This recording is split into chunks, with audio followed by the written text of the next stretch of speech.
C'è chi si ammala e non viene assistito o chi viene raggirato per aver scambiato due parole in fiducia con qualche truffatore. Quello della solitudine è un dramma che non risparmia tanti anziani veneti, in particolare chi vive in zone più isolate.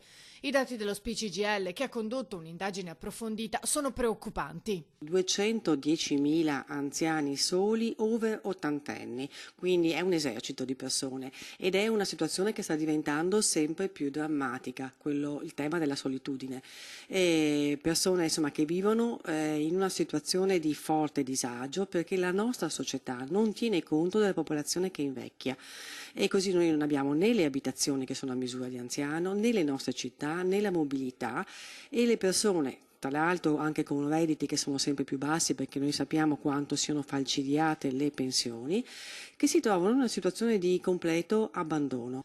La provincia con la percentuale più alta di over 80 soli e rispetto agli ultra ottantenni totali è Belluno, con il 66,4%. Segue Rovigo. Le altre si equivalgono: Padova, Verona, Venezia, Treviso, Vicenza con il 61,2%.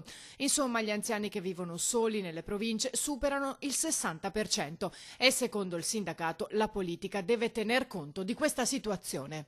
Noi non possiamo lasciare sole queste persone, pensiamo che la politica, le istituzioni debbono affrontare come una situazione che è una emergenza, perché è un bene invecchiare, no? Quindi si vive più a lungo. La società nostra, anche in Veneto, invecchia, questo sia perché si vive più a lungo, ma anche perché abbiamo un fenomeno di calo delle nascite, non si fanno più figli, quindi è una società che diventa sempre più anziana.